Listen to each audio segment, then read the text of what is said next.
What's up, ladies and gentlemen? Welcome back to another episode of At Home with Mark. Today is season 9, episode 14.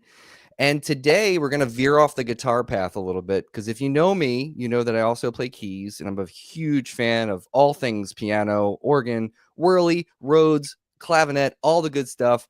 But we have an amazing pianist on the show today, Mr. Joe Alterman. Dude, thank you so much for hanging out, man. Oh man, thank you for wanting to hang out. It's a treat. Yeah, dude. I've been listening to your music like pretty intensely since we talked the first time. Man. And I have so I told you, piano is my second instrument. And Mm, I have some players that I really love. Like I'm gonna like look at all of them right here, but like Harry Connick Jr., Lee mm. Pardini. Do you know Lee Pardini? I've heard the name, but I don't think I'm too familiar with the music. Bro, you gotta check. Man. He's so good. So he was in the band Dawes. Oh Um, yeah. And then he's now playing with Chris Stapleton, but he has some like solo jazz records. You got to check that dude. He's gnarly. Really? Oh, I He's gotta so gnarly. I will. But like John Cleary, Bruce Hornsby, Ray Charles, Randy Newman, and like Mm. now I got to put you in with those guys Man, though that because means a lot. because your feel, your time, the way that you approach comping, your left hand, like while you're Mm, playing, there's just so much that I want to talk to you about because it's very inspirational to listen to that stuff because I've never kind of dug into like I can get around playing through some Hornsby stuff and some mellow piano things. I've never gotten into mm. playing bebop or anything like that. But I love it. I love listening to stuff like that. And I Yeah. love gospel piano and I could listen to like Hammond like gospel music all day. Hmm. Um, but Me too. like I feel like you kind of encompass all of these different things and kind of mix them up. Like, where did that come from? Like, what did you grow up listening to? No, it's funny you mentioned this as a guitar player who loves the piano because truthfully, I grew up in Atlanta and I asked for piano lessons when I was like 3 or 4. I have no idea why. And I took a few, did not like it and wanted to quit, but my parents wouldn't let me. So from like 3 or 4, I mean, I guess it was probably closer to 5, honestly. From like 5 to 11 or 12, I was taking classical lessons, always getting in trouble for changing notes. And I didn't and it wasn't until basically what really turned me onto music was my dad used to take me to bluegrass festivals. So the only thing that got me back into the piano, honestly, was I heard a song by Doc Watson, the guitarist, "Freight Train Boogie," it's called, and it's basically just like a boogie woogie bass line on the guitar. And at that point, I didn't know about boogie woogie music on the piano, so I just wanted guitar lessons so I could learn how to play that song. Oh wow. So yeah, I made a deal with my parents. They'll get me guitar lessons if I keep up my piano lessons. I ended up studying with this guy, Oliver Wood, who was in the Wood Brothers. Yeah. Dude, that's like one of my favorite bands, dude. Oh, they're Oh my so god. good. Oh Yeah. my god. Yeah, the several of those Oliver's been on this show actually. I had Oliver Oh, on and John what? O'Rick. Yeah, dude, I'm a Oh my huge God. fan. Yeah, that's Wow. killer. Oh, I didn't know Yeah. that. I know, but Wow. Oliver kind of made me realize like, the boogie woogie music was written for the piano. And, you've been playing the piano for a long time. You're starting to, so anyway, he kind of had a big role in getting me back into that. But yeah, I came into jazz through bluegrass, honestly. It wasn't even like the improvisations that did it for me. It was really the way in which jazz musicians played songs that I grew up hearing at these kind of folky festivals, like just hearing how the jazz musicians interpreted them, like hearing like Oscar Peterson play like "You Are My Sunshine," for example, was like, oh my God. Like it wasn't the Yeah. solo necessarily, it's more like the way he played the melody. Like I like how he interpreted it. And there's just something about that like country swing. I don't know, like when I heard the first time I heard Les McCann just like swinging, like because Mhm. Oscar was like my end with like the blues jazz thing, and I love Gene Harris and Ramsey Lewis and so many others. But the first time I heard Les McCann, it was like mind blowing, just like hearing the other people were. But this was really mind blowing because it had like more of a country twang thing to his piano playing that I really resonate with. And I don't know where, I think we all take, our favorite parts of our favorite people and try to put it in a blender. Yeah, That's just man, what I'm totally. trying to do. Yeah. You're doing it well, man. So then Oh, thank you. what's like your earliest musical memory though? Like what's the Mm. like earliest thing that you can remember? Well, I remember I guess there's like 2 really that stick with me. I remember my, like, laborious piano lessons as a kid. I remember the only thing I was excited about, or the first thing I got excited about playing the piano was being like 7 years old and having the opportunity to learn the theme song from Happy Days, and that was, like, so exciting for me. Nice. But I will never forget the one time I was probably like 9 years old, and me and my dad are driving around, and something came on the radio, and I've never had a reaction to any music like I did to this song, but it's the first time I heard "Whole Lotta Love" by Led Zeppelin, and it just Oh, man.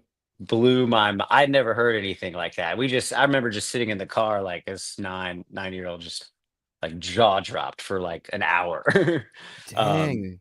so yeah, there's like the things that turn me on to it as a musician, and then the things that kind of turn me on to it as a listener, if that makes sense.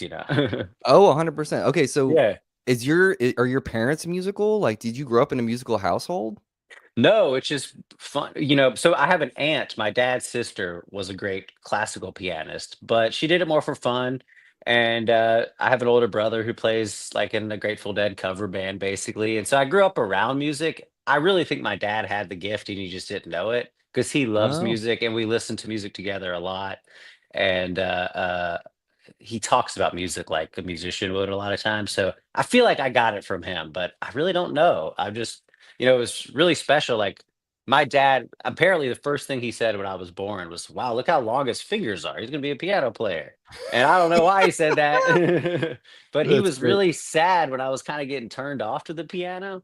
And he was like, "I'm gonna get Joe some stuff that's gonna turn him on to the piano again." And he knew that I changed notes with my classical stuff. So he's like, "I'm gonna buy some jazz records." And like the Bill Evans record didn't work at first, but the Oscar Peterson and the Ramsey Lewis did.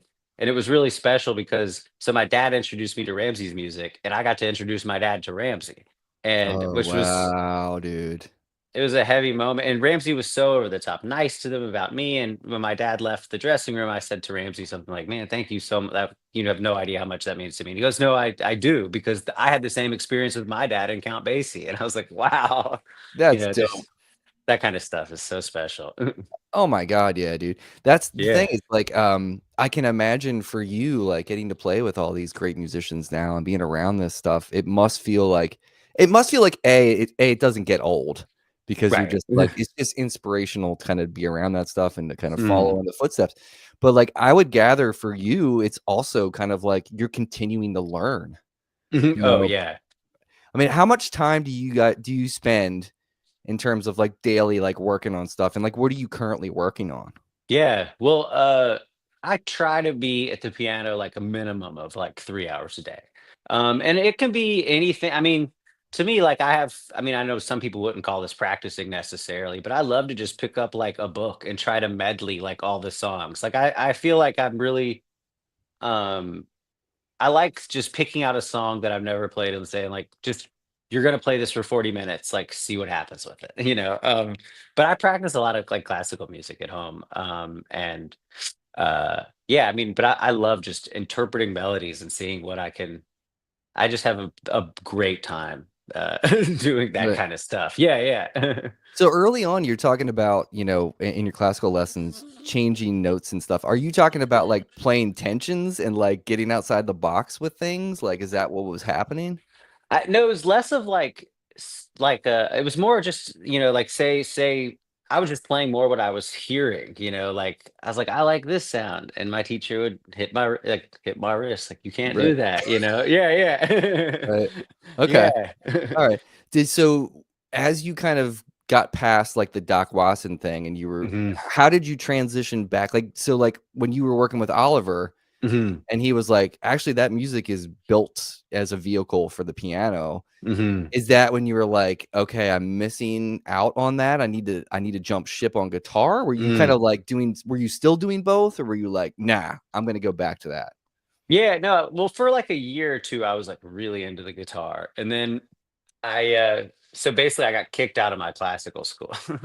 Uh, I was like 13 and I had and it was a really strict. I mean, it was like one of these schools that like looks down on any music that's not jazz, Yeah, yeah. or not classical, I'm Not sorry. classical, yeah. It's I'm supposed to go play like a for the recital, some classical piece. And so basically because of Oliver, I was just having the best time learning boogie woogie on my own on the piano. And so I, instead of playing the classical piece I was supposed to play, I just walked on stage and played a boogie woogie piece, and the place like the place went nuts, but the school kicked me out. Oh my Yeah. god. So then basically I found a jazz teacher, and he I think he liked the boogie woogie thing, but he was more trying to show me how to play like jazz blues, if that and so he kind of started showing me everything. That also kind of coincided with like a time in my life. I had a really rough obsessive compulsive disorder as a kid, Mm, and so basically like when I'd be it the time when I switched from classical to jazz lessons was also the time when like this was at its peak of being difficult. So like, I'd be wow. like 15, and but it worked out because I'd be like 15 and doing all these things that were compulsions in my mainly in my head, and I'd be at school and not wanting to tell my friends because I want to feel just like one of the guys all the time. Of Not course, like yeah. yeah. But so basically what that did is I'm all day doing this OCD stuff and also faking it like I'm fine around my friends. I come home exhausted. And basically that's when I fell in love with the piano and improvising. So a lot of what I learned was like, at the end of like a long day like that, I would literally just run to the piano at my parents' house when I got home and just be there for 7, 8 hours. I wasn't practicing anything other than like improvising, like playing my feelings. And like Man. I really feel like that's the experience. Well, whenever anyone tells me like I hear some feeling or I feel something or whatever, I feel like it's all because of that. So it's Wow. not like a typical upbringing with music. But there's that, silver lining to what you went through there that has made you who you are. So, Totally. and we're Yeah. and we're kind of blessed with that because of who you are now as a player. No, thank Um, you. I sent that 23 Les McCann record to my buddy, who's a Mhm. friend of mine who's a musician, and that's the first thing he said back to me. He's like, I just listened to this, and yeah, this is soulful as hell.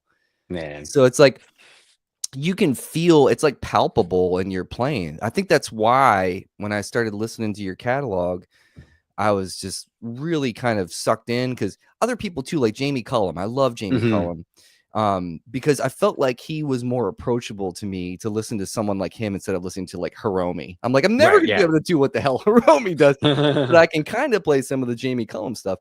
And Yeah. that kind of mixture of blues and jazz and the soulful side of it too, where it doesn't Mhm. feel clinical. You know, some jazz can feel clinical in a way. Yeah, Y- yeah.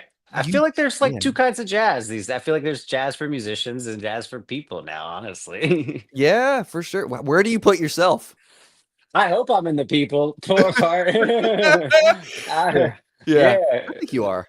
No, I mean, one of the biggest, most impressionable moments actually came from a guitarist. I met Jim Hall a couple times and love him. And I asked him something like, who do you like listening to today these days? And he was like young people or something. And he said, I'd rather hear BB King play one note than anyone play anything or something like that. Of course. I was like, wow. But yeah, to me, I mean, Ramsey Lewis was big on this kind of, he'd always say things like, technique is necessary, but it's only a means to an end, and music is the end. So I think for me, like, I see people, we're always on social media and like see a lot of people who can play more notes and stuff like that. And like I could never do that, but that's not what I'm trying to do. Like I feel like if I remember one time like I was on some bill and it was like crazy. It was like me and Marion McPartland was on it, and Mulgrew Miller and Kenny Barron and like Bill Sharp. It was insane. And I was like, it would make no sense for me to try to compete with these guys technically. So just go up and play a slow, soulful ballad, and that's all I can do. That's awesome. Yeah. And that's harder. I would think sometimes it feels like that's almost harder to like take a Mm, slow ballad and make it feel good too. I mean, mm. was it solo piano or were you with the band on that? It was solo actually. Oh, Yeah, yeah. damn, bro. But to me, I guess for me that's easier. It not. I mean, it just comes more naturally than me trying to go up and you know whatever, not compete technically, but you Yeah. know, try to play fast, like like those. I just like, what can I bring to the table here? It's not not the Yeah. fast thing. No, but, like, do you practice, like? Because sometimes I will put a metronome on really slow to try to work Mm, on my pocket as mm. a rhythm player, like, Do you work on stuff like that where you like really kind of pick a really slow tempo to try to get your groove like laid Yeah. back? Do you do that? Yeah, I mean, honestly, I'll do it less of with like I'll use a metronome less than I'll like play along with like a Ray Charles recording of him playing super slow. Like to try to keep up with Ray is Yeah. so difficult. Yeah. Yeah, man. Um, that's challenging stuff for sure. Yeah. I mean, Yeah. I feel like you hear people like Charlie Hunter talk about that stuff of like Mm, how difficult it is to play a really good feeling pocket at a slow tempo. mhm, And I can imagine walking up on a stage as a solo pianist and like making that come across and feel really good in front of an audience.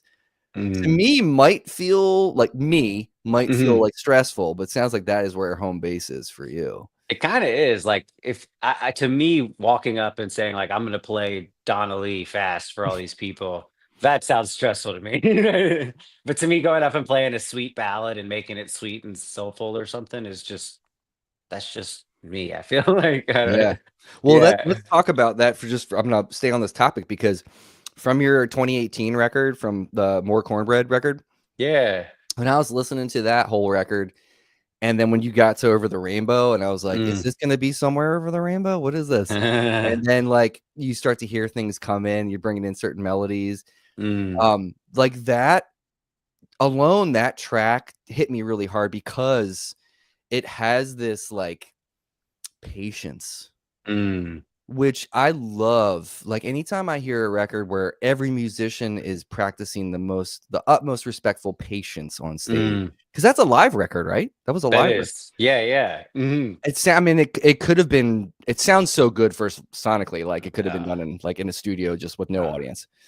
But you guys are so locked, mm, and it's just everything feels so good. Like, when you're working with a band like that, like, how often do you talk about the mm. feel, the vibe, and, like, do you feel like there's a handful of people that, like, I can trust this band, this rhythm section to make that happen?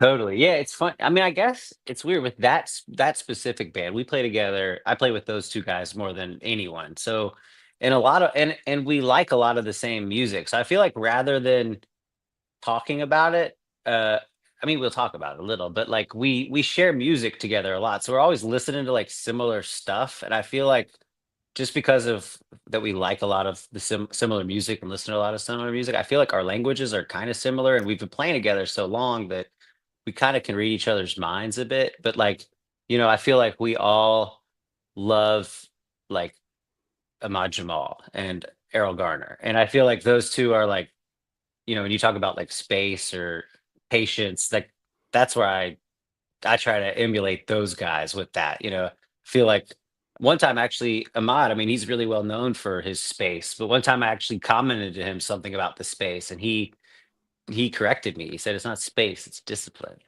And Yeah, that's that patience thing, man. totally. And but to me, he's always been like a magician, like because he would like leave out notes of the melody, and they wouldn't even be there, but you can still kind of hear them in your back of your head. And Yeah. I feel like a lot of what he does and what Errol Garner does is like it's like a patient. It's almost like they're playing a shout chorus, like a big band would. Everything they play is like a shout chorus in a way, but it's just it eases into it. It's not like in your face. But Yeah. yeah, it's magic. It really is. Yeah, I mean, Mhm. there's just, like, a level of musicianship that I hear like, it's not even pretentious. Like, Mm, sometimes I'll hear, like, cats play, and it's like, well, that's feels like that's for show. Like, that's, like, yeah. the thing I was saying about my wife with, like, that person didn't say anything to me, with Mm, burning all those 16ths. But I feel like there is a level of musicianship that you bring without pretension that, like, is palpable, is, like, can be mass consumed and enjoyed. mm. I mean, I'm telling all my friends about your stuff because Oh man. I have so many cats that I play with that are also, we may play in rock bands and we're like my band is a jam band, but like we're all fans of jazz and we're all fans of all these Mm. great players that came before us that have something to say to us, that have something to teach us. And I feel like you are that next generation of, Uh, just like brilliance of, level of musicianship, patience on the instrument, knowledgeable, like the harmonic knowledge that you exude on all these records. mm. I find fascinating because I love harmony. Mm. What's your favorite thing about harmony? Well, you said let me just address one thing you said a second ago and then get Mhm. into that if that's cool. Because you mentioned the jam band thing. And actually, I feel like uh, a lot of times people will kind of call me like a throwback or something like that, or what, like I don't know. But I feel like one thing that when I listen back to my stuff, or one thing that I've noticed has really steeped in me a lot. I loved jam bands before I got into jazz. I mean, I still love jam bands, but I feel like one thing that that seeps in a little bit from my jam band influence, and I think adds a lot to what I do, is that I feel like most jazz, for most jazz, it's like a set. You're talking. But I like, and some of the more serious musicians, might look down on me for this, but I think it adds to it. Is actually I love how jam bands, they'll take a riff or funk bands and then play it again and like build intensity with a specific riff. So like a lot of my music, like you'll hear like there's a riff like that's repeated for like some, I don't know why, I just naturally do it, but I just wanted to say that because that's like a really special thing to me. I love like repetition, and I think that's something that kind of, you know, m- probably made us fall in love with the jazz that we fell in love with, but is also kind of, like I would talk to people like Ramsey and Les about how like the things that's really missing from today is like repetition and romance and the music. Yeah, man. Yeah. Yeah. But harmony, I love like uh I mean I love block chords. I just love like the sound of block chords. And I love like, to me, I'm just like Errol Garner's sound, his block chord sound is so mysterious to me because it's not like there's not really a system of how to do it. Like, like Red Garland's technique, there's a specific way, or George Shearing's way, or Barry Harris's way. There's like a system to do it. But Errol's, he has some notes that you can assume would be in the chords, but then there's always some random notes, and just figuring out how to like what he's doing is incredible to me. I mean, you mentioned Over the Rainbow. If you get a chance, listen to Errol's version on an album called, I think it's called the Night Concert. Okay. He never plays the melody, but all you can hear is the melody. It is so crazy. What? Yeah, it's bizarre. I mean, like the things he does with melody is like my favorite things with harmony on that song. It's hard to explain, but Okay. you will 100% hear it. It's so he's like playing around the melody, but also just sounding crazy. Okay. So Yeah. explain to people who might not know what you mean by block chords, because some Oh yeah. we got a bunch of Yeah. guitarists on here. Totally. Oh yeah, yeah. It's like a big chord. But no, but I mean really what it is um like it came from like the big band concept. Like Glenn Miller would have like four saxophones, and they'd all be playing harmony. And then basically like George Shearing came around and he said, I like that sound of saxophones and harmony with each other. It's like a four or five note voicing. And he just put those voicings onto the piano. So it would, for example, he would have in one octave, he'd C it octaves. If it's a C major chord, it would C it octaves, and then like an E, a G, and an A. So it's like a C sixth. And then, if you wanted to go up to D, then you'd alternate between major six chords and then diminished chords to walk up the scale. So like C is a sixth chord, and then D would be D diminished, and then E would be, E, G, A, C, E. And then you just walk up in major sixes and in dominance. But that's that style of block chords. Then Red Garland's is like you basically play up a couple octaves. You play like that you'll have in your right hand the melody and octaves and the fifth in the middle, and then you play a rootless voicing in your left hand, and you just make sure that rhythmically they all go together, and that's that Red Oh. Garland sound. But then Errol Garner's sound is like he basically, so if Red Garland has three notes in his hand in his right hand, Errol usually has five notes in his hand in his right hand, and they don't all make sense theoretically, which is Right. really which I love. But then in his left hand at the same time he does like the Freddie Green thing. So he's kind of comping chords. So he's like a full orchestra. And I Mm. mean, what's interesting about him, like you listen to him play and with or without a rhythm section, it's just as powerful. Like Yeah. yeah, he really didn't need a drummer or bassist ever. Yeah. Well, what's weird about like one solo record that you have, like I felt that way at times where I'm like, Mm. it felt like there was a rhythm section playing, Oh man. but there wasn't. And like at times I'm like, did I just hear drums? I'm like, no, I didn't hear drums. It's like he's making me Well, feel that way. you may have heard my loud foot. I could tap a bit. I did hear that, but I knew that's what that was. But it like Mm. it felt like the groove was there regardless. Like there's like an invisible groove. Mm. And that's the thing that I love about like when you see Hornsby do like a solo show. Are you like a Yeah, Hornsby fan? I love him. Okay. Yeah. Mhm. Because you know how like when he'll take a song like I mean he's done this with The Way It Is too, but like when he does Mhm. that solo where he'll be playing that like dotted rhythm thing in his left hand that's like just fifths. So he'll be like dun, dun, Yeah. dun, dun, dun, dun, dun. And then he's Mm. got the rhythm and the harmony stuff happening in his right hand, but it Mm. feels like there's Right. you Yeah, know, yeah, yeah. the whole Mhm. time. And Mhm. like that's the thing about his playing, and I'll say that about a guitarist. So Wayne Krantz, I say this all the time Mm. about Wayne Krantz. He's one of my favorites. He's in my top 3 probably favorite guitar Uh, players of all time. mm. And he treats the guitar in that way too, where he's like, this is an orchestra. I have Mhm. everything I need from the bass to the rhythm to like Mm. the melody to the harmony. And I can do all that and all the counterpoint that I infuse into this stuff. Mm. It's like people lose sight of the fact that like the piano is not the only instrument that can do that, you know? Like you just have to be Totally. creative with how you're doing it, obviously with guitar. Yeah, yeah.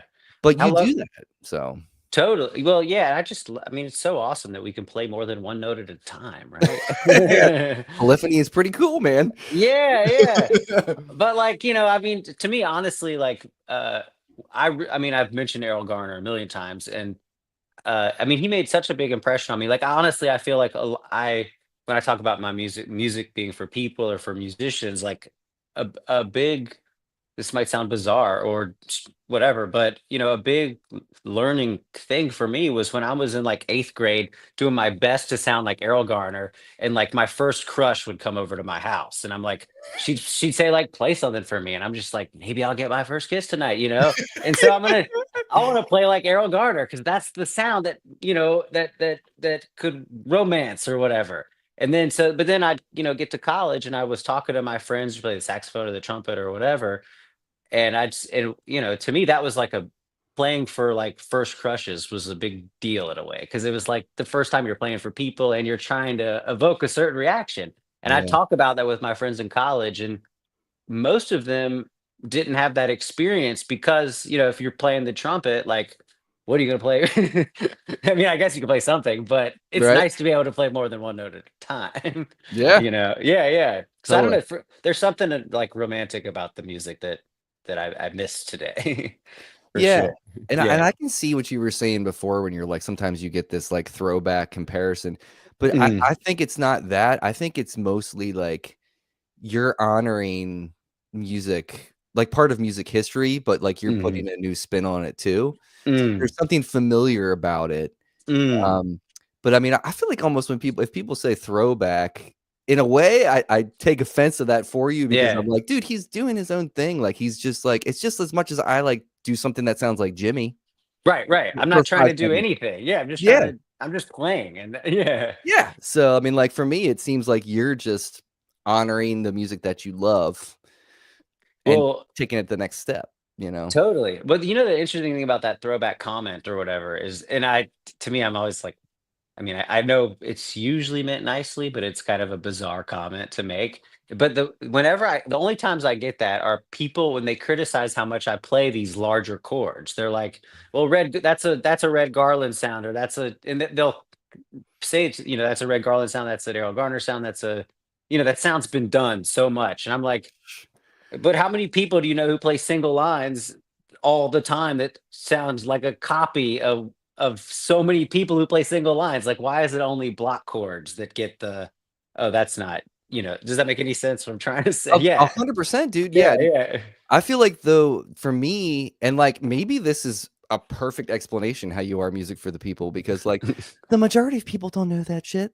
Totally. The majority of people are like just enjoying a great musician play Mhm. awesome music. Like, if you Mm. want to get super jazz snobby, people like that about it, like, then, okay, so then maybe I'm not for you. Like, like, Totally, and that's one of the greatest things about having gotten to know people like Les McCann, Ramsey Lewis, because I feel like in a lot of ways, like, I mean, I love those guys. I love their music, and we had so much in common because and to know them at, like, and I'm in my mid-20s, like, getting my first reviews, my first gigs, and Les and Ramsey were both incredibly popular with the public and incredibly, like, trashed by the critics. So, like, Ramsey would tell me, like, that he would do a gig in Chicago and he'd get like 7 encores from the people.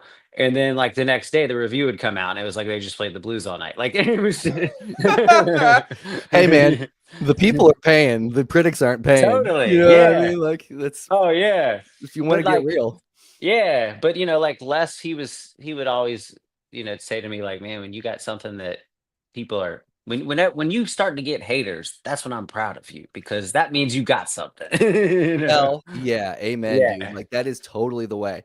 So, Yeah. do you feel like, from getting to know these cats and, like, because I didn't know about Les McCann until Mm, you, and when Adam came on, Dorn came on, he was talking about you and working with you and stuff. mm, That's when I was like, "Oh my god, I gotta check this guy out."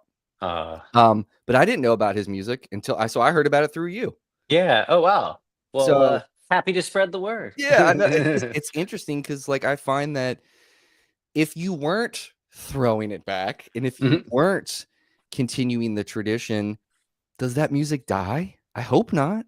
Me too. Yeah, it's bizarre. I mean, yeah, I don't. I mean, but also like those people are, which was interesting because I would kind of talk to people like Les about that, and they're like, "That's not what matters. What matters is that you keep this going." Like, and they would say like regarding like they're like Les and all these people, they uh they didn't have a problem with the word jazz like some people do, but they were less concerned about fitting into the genre of jazz and than they were with playing themselves. Like Les was like, I play Les McCann music. Like that was kind of the and he's like, and I encourage you to play Joe Alterman music. Like, Heck yeah. yeah, like I meet these guys and I was so excited because I'm like, well, finally I'm gonna learn how to play like my favorite players. And then they all in their own way basically told me, "You will never sound like me because you haven't lived the same life, but you've lived a cool life, so lean into that." And then Yeah. you kinda realize, like, "Wait a sec, so to lean into this, I gotta figure out who I am. Who So it's Have you really a struggled with that, like, through your career so far? Do you feel like you've struggled with that? I really don't. I feel actually like in a weird way, like I've kind of known I have preference like things that I prefer to play, what am I trying to say? Like I guess I know what I love and I kind of stick to that a bit. But what I did to me when I really look back on like my like so I'm 35 now, and like what I did really struggle with, or not, I don't know if it's struggle, but it was a huge thing for me. Was growing up, all I wanted to do was like meet people like Ahmad Jamal, Les McCann, Ramsey, So then I meet them, and I feel like my 20s was really about getting their approval. Oh, And then okay. and then the yeah, and I mean, not about getting there, but I mean, to me, the most important thing that could happen to me when I released some music was one of them would tell me they liked it, you Mhm, know? And if they didn't like it would hurt. mhm. Um, but then my 30s have been more about it doesn't matter what anyone else thinks. And so yeah, so Yeah, it's dude. it's all been a important part of the journey.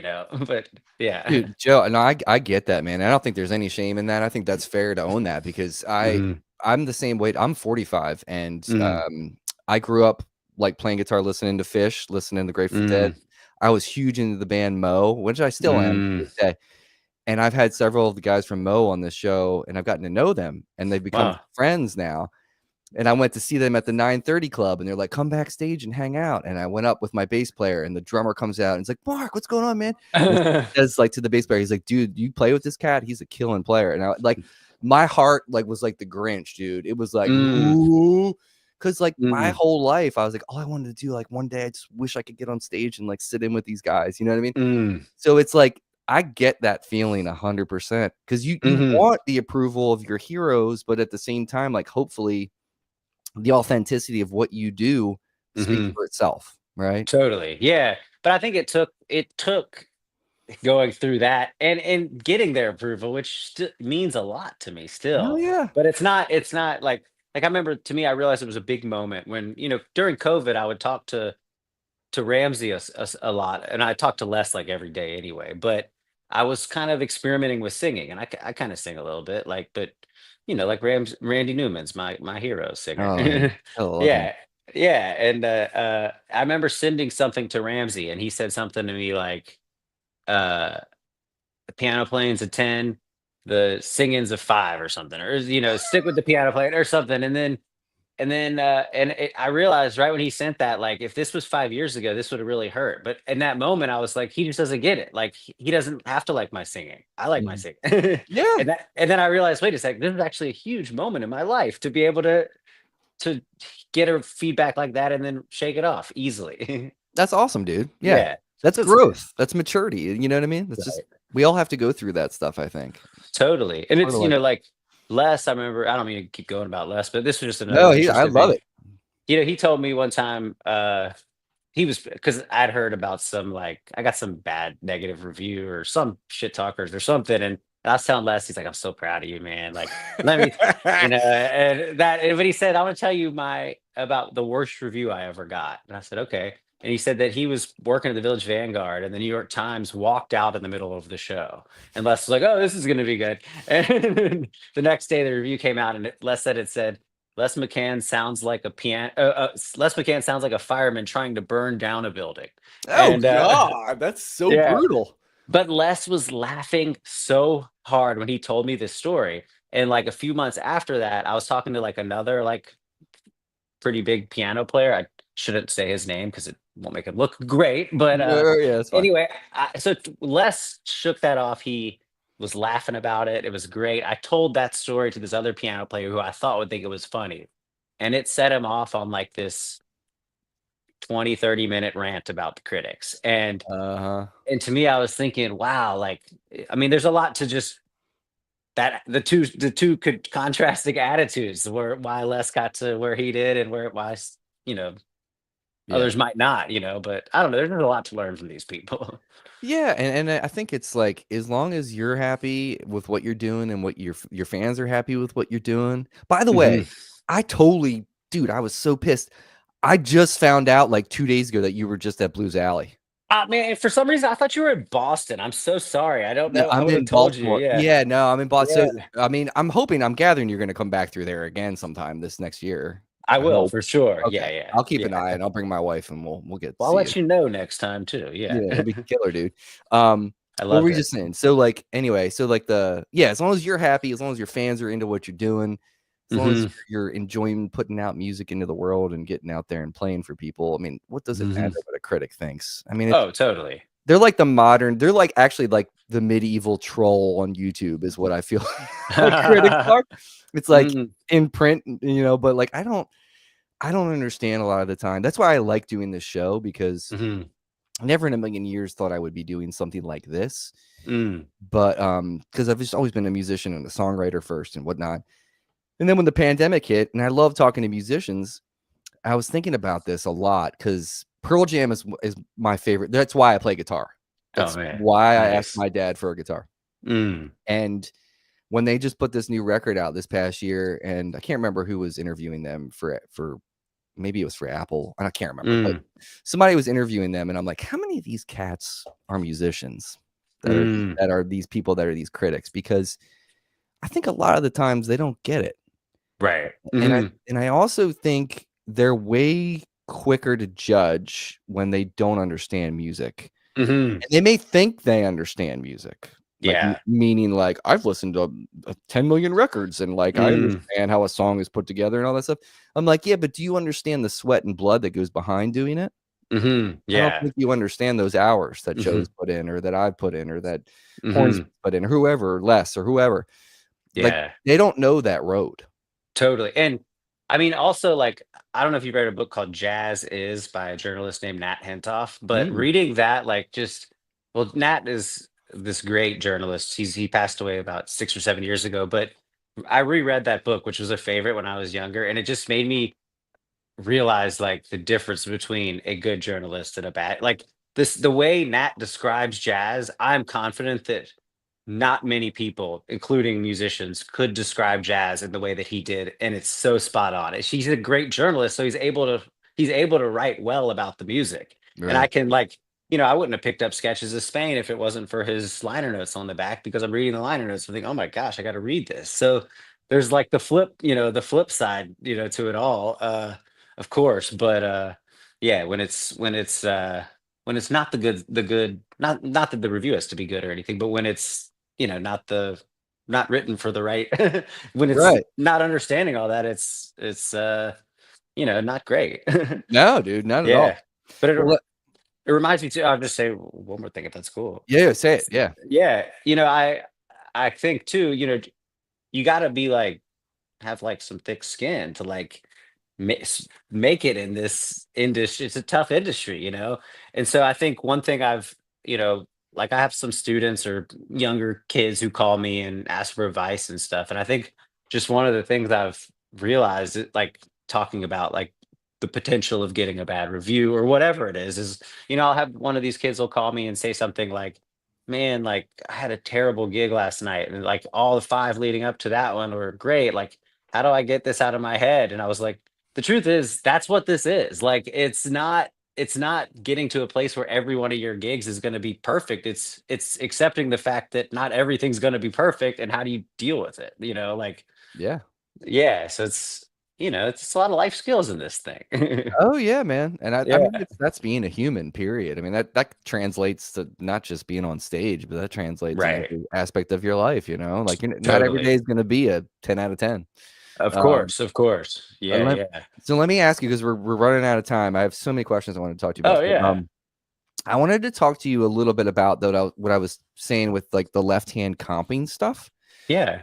So when I listen to like players, like even listening to, you know, old Randy Newman records and stuff, Mm, and you talk about like let's talk about the album like Rednecks. Like mm, that is such a classic record and so many amazing songs on that record alone. But mm, I mean, obviously he's not, jazz comping and doing all this crazy stuff. But what I find cool about your playing is like you can hear some of that, like it's not Americana, but it mm, feels like Americana gospel, voice leading, all that mm, stuff. So what do you think of while you're improvising in terms of how to stay out of the bass player's way with your left hand? mm. Uh, truthfully, I think well, so when I got my first jazz teacher, his thing to me about comping was that you can't really ever play a root.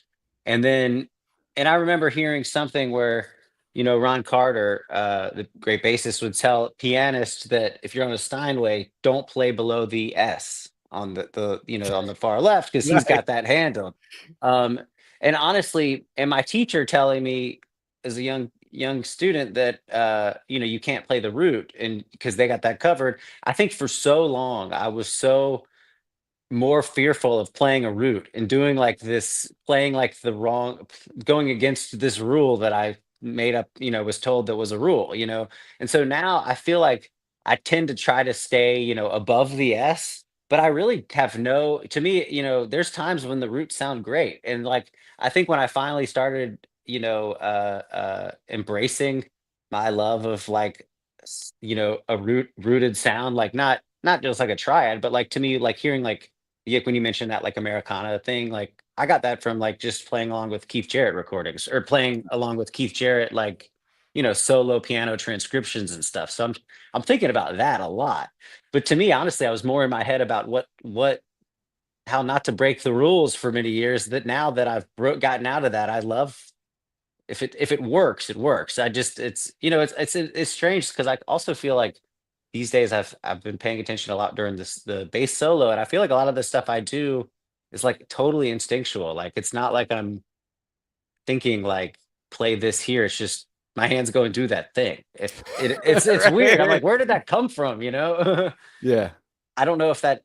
just confuses things or even answers any question, but it's the truth, you know? No, I mean, it's curious for me because I've had that question too, like, "What are you thinking about when you improvise?" I'm like, "Not a Mm, lot, not a yeah. lot." But, I mean, there Mhm. is an element of, like, following the muse and following your ear.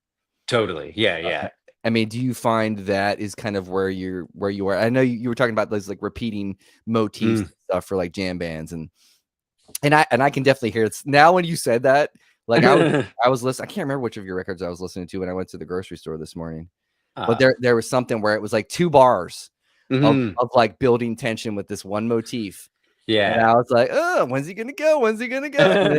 And then it broke, and then I was like, "That feels like, improvisational music that I hold near and dear to my heart," you know? Mm. Yeah, Um, that's it for me. yeah, so, like but do you feel like you're doing that? You're kind of like, when you're improvising, if you have these are your 32 bars to blow, Mhm. like, are you just following, like, your ear through this? Or are you like, I gotta get us back to the head, so now I'm gonna, like, start doing this to kinda give a heads up of, like, let's Mm. get back to the head?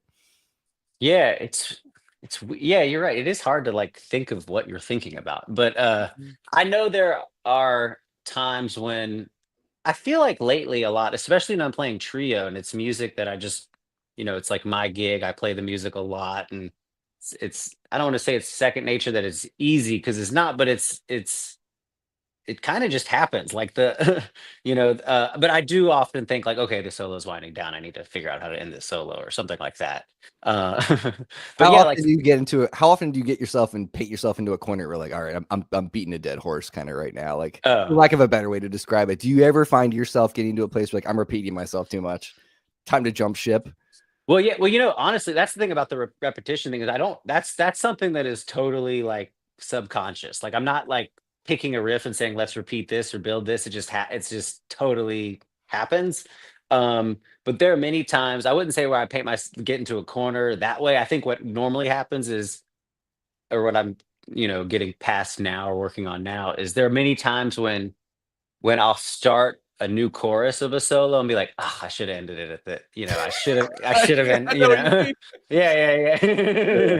I got you. Yeah, yeah. I feel that hard, yeah. But you're conscious of, like, getting back to the head, whatever, For sure. in a way that, like, you're gonna musically communicate with the band to For do sure. for cues. Okay, alright. Definitely. Yeah, yeah. And it's not everything just is automatic. I don't mean it to sound like that. It's hard to explain some of this stuff. I just know that nothing's planned out. Mhm. You know, but I don't know what the but is, but there's a Yeah. but. Have you have you spent a lot of time in the past, like, decade, like, recording a lot of your stuff to, like, go back and listen to, like to improve? 'Cause I've found Mhm. only in the past 5 years have I been doing that, and I've, like, seen dramatic Mm. jumps and leaps in the way that I'm improvising, like, have you done that in the past? You know, I've recorded a lot, but I rarely go back and listen. Mm, I mean, I do, for example, if I'm trying to make a video or what, I mean, and there's certain gigs that I just can't not listen, like it was so special. I really want to listen back. But like my drummer, he records every gig and I know he listens to it on the way home from the gig.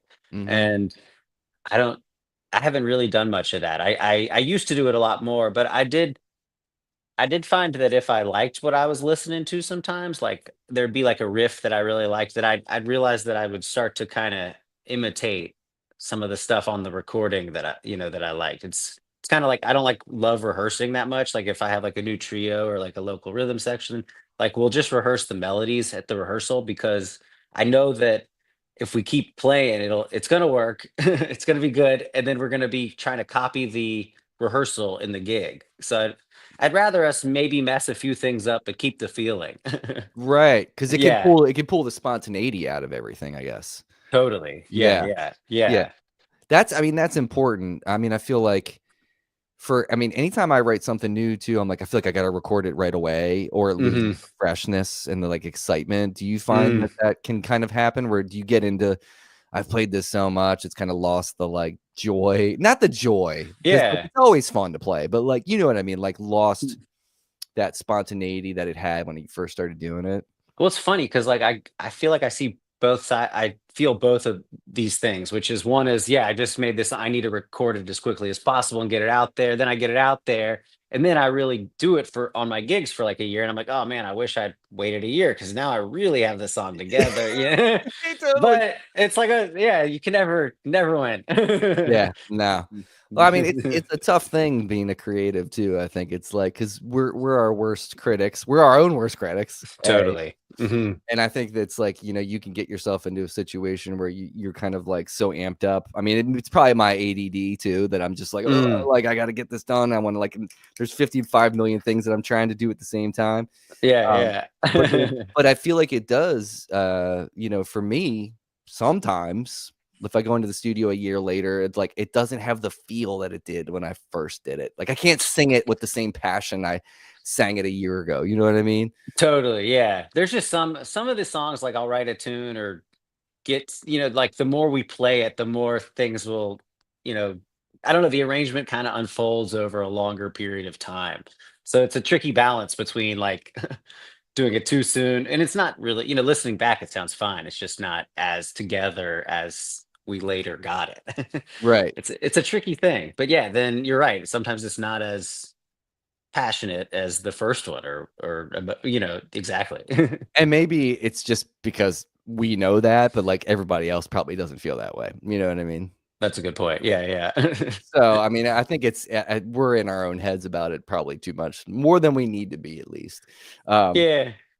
so last thing before we do the lightning round get down. So, I just wanted to talk a little bit about. So we touched on it a bit, and I think Les's music. I think hearing you play his music, and me being exposed to it for the first time. Mm, I think that translated well for me in that kind of world of like what Jamie Cullum does, where he mixes that blues and the jazz stuff. mm, Um, do you when you're kind of gearing up to learn that type of music and like it sounds like you've been doing that thing your whole career, like playing that mm. style of music anyway. Uh, But like for someone like me who I want to get into learning how to do that better, mm, like, what's the platform that you started with to, like, kinda get those 2 vocabularies kind of not butting heads, so it sounds mhm. seamless? Like, how did you approach that? Yeah, well, I guess first I really started out with I was just obsessed with the blues. Like, and the Mhm. boogie woogie thing was so big for me. So I mean, for I think the first thing that happened when because basically first I just learned like a nice boogie woogie line in the left hand. I'm pretty much playing the C blues scale over that, and that's when I go to my jazz teacher who kind of got me more into jazz and not away from boogie woogie, but more into the jazz blues thing is, it's not about playing just the blues scale, obviously. So he would show me like, the first thing that really blew my mind was when he showed me just the major six scale. And like if you use the notes in the major six scale, combine them with the notes in the blues scale, it creates really the jazz blues sound that we hear. No, Ah. no one's really only playing the blues scale. It's kind of, um, but I mean, there's been first of all, there's like a lot of, in terms of transcribing, there's a lot of times, I mean, I've transcribed a lot of like Wynton Kelly. I loved transcribing because he's got like everything in it. But in terms of like Les and those, I'd usually just try to figure out a riff that like really spoke to me, like one a day or something like that.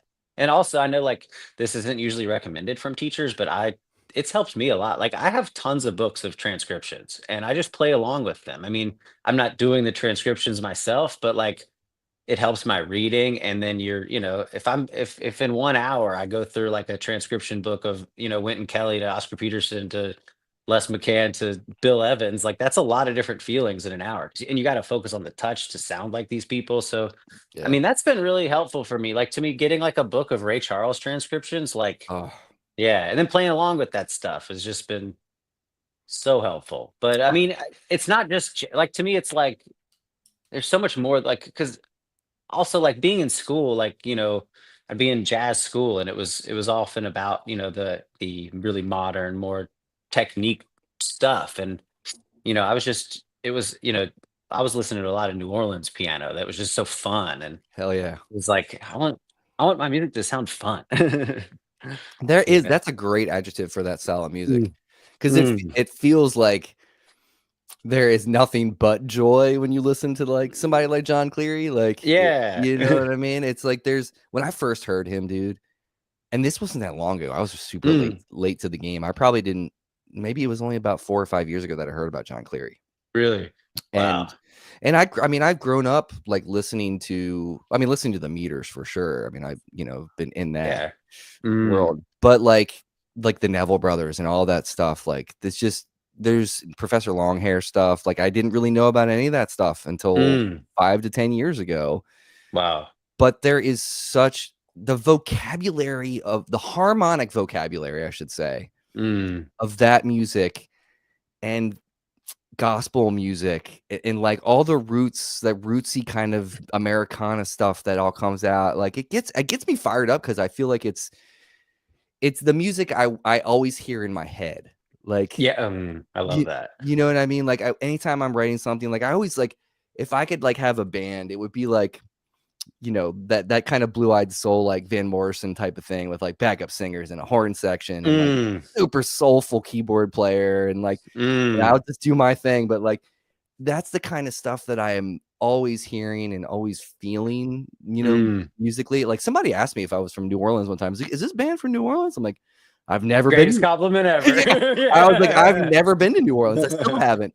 Wow. Yeah, I'm gonna go. My wife and I are gonna go this year. But Yeah, but also, like, being in New Orleans and hearing that stuff live, because I don't know if you felt this, but I feel like there's kinda like, to me, like, the pianists that I've talked about today have, like were not mentioned in my education, like, at all, like because they were, like, the popular people, and, like, it was, like, there's some, like, stigma against, like, people the public liking your music and like jazz education. And then, but then I go to New Orleans and I would see Alan Toussaint like play the mm, craziest harmonic stuff, and the audience would go nuts. It was high art and yeah, also super entertaining and super fun. And like, and they didn't, and to people like that, like it didn't matter like what how sophisticated anything was if the people weren't enjoying it. And just you know, I like that. yeah. Well, dude, like Yeah. it's like, and I would say to everybody, if you are new to Joe's music, just from seeing him today, like you got to go check out his stuff because, like, dude, you are funky as fuck too. Like, there's some stuff that I hear you play that I'm just like, I wasn't expecting that lick, or I wasn't expecting that feel. Like, it's a feel thing, man. Mhm. It really is, and like, I think it's funny because I always listen to music. The first thing I gravitate towards is not usually guitar. It's Mm, it's drums most of the time. The first time wow. because it's groove. Like I feel like Mhm. if you don't have a good drummer, this is the age old saying, but if you don't have a good drummer, you don't have a good band. Yeah. Do you know the Chet Baker quote? Then maybe not. What is I it? can't he said something, I'm paraphrasing, but this might be it exactly. He said, "It takes a really good drummer to be better than no drummer." That's pretty good. I Yeah. mean, it's the truth though. It's like, Mhm. but then when you hear masterful musicians and like your band and like what you're doing and everybody's just tuned in listening, it's like Mm. it's a gorgeous thing to listen to, Joe. It's like Uh, thank you so much for doing what you're doing because it's like man. it makes doing the dishes a lot more fun. Hey, that's the goal, really. No, thank you. And I Thank mean you. that in as a compliment. It's like, Yeah. doing anything with good music, regardless if it's something like that or taking a walk or whatever, like Mm. eh, observing art like this and observing and feeling music as like the most important thing to me in my life.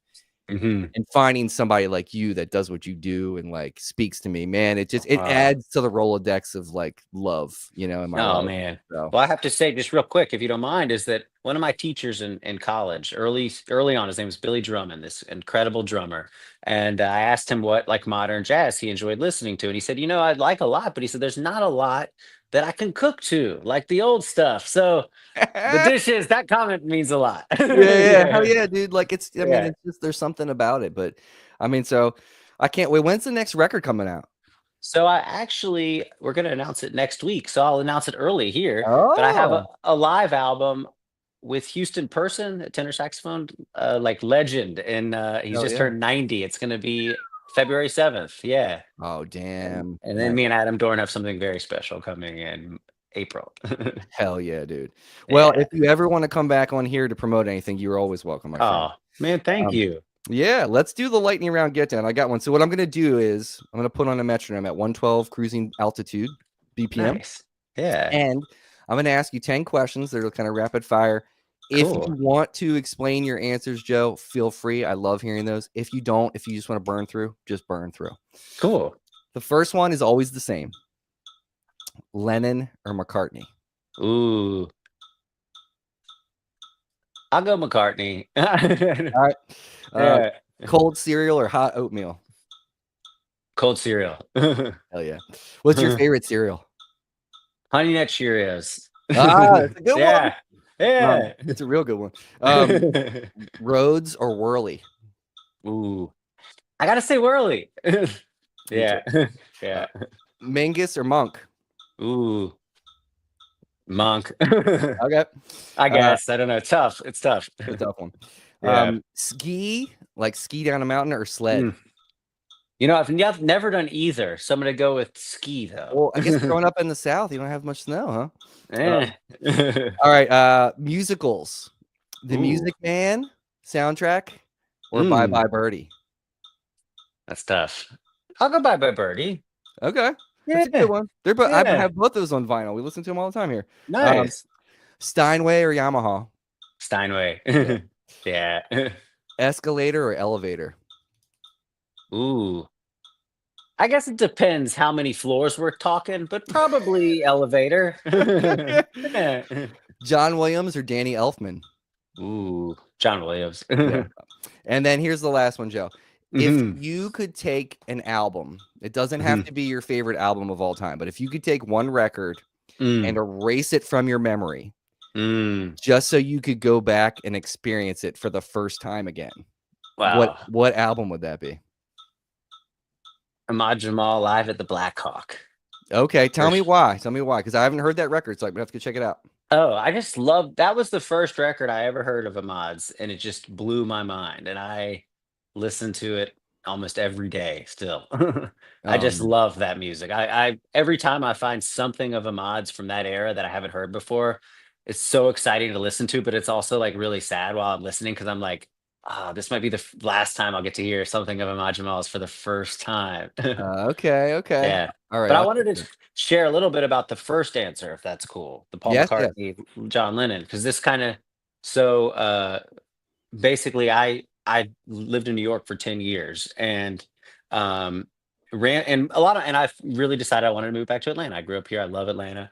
But I was really nervous for my career, especially because most of my peers were telling me that if you leave New York, you're done. Yeah. and but I called Ramsey Lewis and I said, like, Ramsey, like, here's and he said basically, it sounds like you got a lot of good things in your life, a lot of good things down in Atlanta that some people don't ever get in their entire life. So go where you're happy and it will reflect in your music. So I thought, okay, I'm moving to Atlanta. The next day, I went to go play a gig at the Friars Club in New York, and Paul McCartney showed up. And yeah, not to see me. He was just there to have it was like a brunch, and he was there with his wife and Barbara Walters, actually.